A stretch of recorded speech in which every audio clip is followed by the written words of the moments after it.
அதிமுக வந்து தொடர்ந்து பாஜக வந்து பேச்சுவார்த்தை வந்து இந்த மறைமுக பேச்சுவார்த்தை இருக்குது. இருந்தாலும் கூட நீங்க அதிமுக எதிராக உங்களோட தேர்தல் எப்படி இருக்குது? அதாவது எல்லோருக்கும் தெரியும் எப்படி தீய சக்தி திமுகவோட நாங்கள் தேர்தலோ எப்பயுமே பயணிக்க முடியாதோ அது மாதிரி துரோக சக்தி பழனிசாமியோட அம்மா மக்கள் முன்னேற்ற கழகத்தை சேர்ந்த நிர்வாகிகளும் தொண்டர்களும் உறுதியாக பயணிக்க மாட்டார்கள், யாரும் விரும்ப மாட்டார்கள். அதுதான் நானும் என்னுடைய கருத்து அதுதான். அதனால் எந்த காலத்திலையும் பழனிசாமி என்கிற துரோகியோடு நாங்கள் இணைந்து செயல்பட மாட்டோம். அதே நேரத்தில் அம்மாவுடைய உண்மையான தொண்டர்களாக தங்களை நம்புவர்கள் அனைவரும் ஒன்றிணைந்து செயல்படுவோம். ஓபிஎஸ்னால தேர்தலில் எல்லாம் தாண்டி அரசியலில் இணைந்து செயல்படணும்னு முடிவெடுக்கணும்.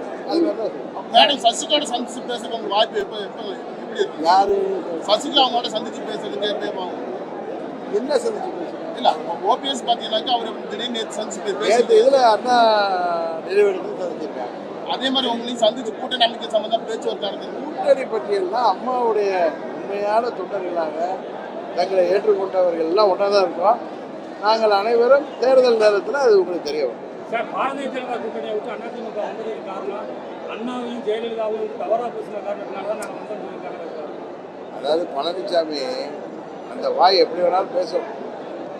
அதனால துரோகத்தை தவிர வேறு எதுவும் அவருக்கு தெரியாது. 4 ஆண்டுகள் அந்த ஆட்சியை காப்பாற்றி கொடுத்தது யாருன்னு சின்ன குழந்தைய கேட்டாலும் தெரியும். அவர்களுக்கும் துரோகம். இன்றைக்கு பழனிசாமியை முதல்வராக்கிறவர்களுக்கும் துரோகம். அந்த ஆட்சிக்கு பிரச்சனை வந்தப்ப கை கொடுத்து காப்பாற்றியவர்களுக்கும் துரோகம். அந்த ஆட்சியை பாதுகாத்து கொடுத்தவர்களுக்கும் துரோகம். தமிழ்நாட்டு மக்களுக்கும் துரோகம். துரோகம் என்ற கத்தியை கையில் எடுத்திருக்காரு. அந்த துரோகத்தாலே பழனிசாமி வருங்காலத்தில் அரசியல் ரீதியாக வெல்வார். திண்டுக்கல் சீனிவாசன் வந்து கூட்டணியில பேசும்போது என்ன சொல்லியிருக்காருன்னா, அடுத்த தமிழகத்துக்கு வந்து சிஎம் வந்து எடப்பாடி பழனிசாமி தான் அப்படின்னு எங்க தரப்புல சொன்னோம். ஆனா அதே நேரத்தில் பாத்தீங்கன்னாக்கா அவங்க வந்து அண்ணாமலைன்னு சொன்னதுனால தான் கூட்டணி வெளியே வந்தேன்னு சொல்லியிருக்காரு. திண்டுக்கல் சீனிவாசன் பேசுறதெல்லாம் நீங்க அன்று பார்த்தீங்கன்னா அதெல்லாம் நம்ம எவ்வளவு திண்டுக்கல் சீனிவாசன் பற்றி எல்லாரும் தெரியும். அவர் மு.க. ஸ்டாலினை முதல்வராக்குவதற்காக நாமெல்லாம் உழைக்க வேண்டும் மேடையிலே பேசினாரு. அதனால அவர் என்ன பேசுறாருன்னு அவருக்கே தெரியாது. அதெல்லாம் பெருசுபடுத்த வேணும். எல்லா இடத்துலையும்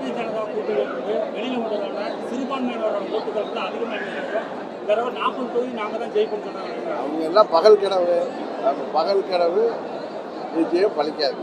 துரோகம் என்றைக்கும் ஜெயிக்க போறதில்லை. அது வீழ போகின்ற நேரம் நெருங்கிவிடும். அவ்வளவுதான். வரும் பாராளுமன்ற தேர்தலில் உங்களுடைய கூட்டணியில் வந்து எவ்வளவு பேர் சார் இடம் பெற போறாங்க? எந்தெந்த கட்சிகள்? அடுத்து நீங்க ஒருத்தரை கேட்டு, அதாவது நான் சில கட்சிகளோட பேசிட்டு இருக்கேன். அது எந்த கட்சின்னு நான் சொல்ல விரும்பவில்லை. நீங்க எப்படி கேட்டாலும் ஒரே பதில் தான். நாங்கள் கூட்டணி உறுதியான பிறகுதான் எதையும் சொல்ல முடியும். இந்த பாராளுமன்ற தேர்தலில் திமுக ஒரு செயல்பாடு வெற்றி வாய்ப்பு இருக்குமான்னு இல்லை. திமுக வந்து கூட்டணியையும் ஓட்டுக்கு 1000 ரூபா கொடுக்கலாம் அப்படின்னு நம்பிட்டு இருக்கிறதா ஒரு தகவல். 3 ஆண்டுகளில் மக்கள் வந்து மாபெரும் கோபத்தில் அந்த ஆட்சி மேலே இருக்காங்க. விவசாயிகள், இளைஞர்கள், மாணவர்கள், அரசு ஊழியர்கள், ஆசிரியர்கள், போக்குவரத்து தொழிலாளர்கள், மருத்துவர்கள், செவிலியர்கள், நெசவாளர்கள், சிறு குறு தொழில் செய்பவர்கள், வியாபாரம் செய்பவர்கள் என அனைத்து தரப்பு மக்களும் தமிழ்நாட்டில் அனைத்து மதங்களை சேர்ந்தவர்கள், சமுதாயங்களை சேர்ந்தவர்கள் இந்த ஆட்சியை ஏண்டா கொண்டு வந்தோங்கிற பெரிய வருத்தத்தில் இருக்காங்க. அந்த கோபம் திமுகவின் கூட்டணியையே வீழ்த்த போகிறது. இந்த பாராளுமன்றம் இந்தியா கூட்டணி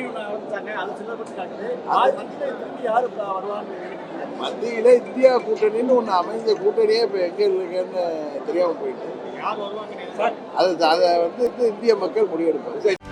செய்திகளை உடனுக்குடனும் துல்லியமாகவும் தெரிந்து கொள்ள சப்ஸ்கிரைப் பண்ணுங்க.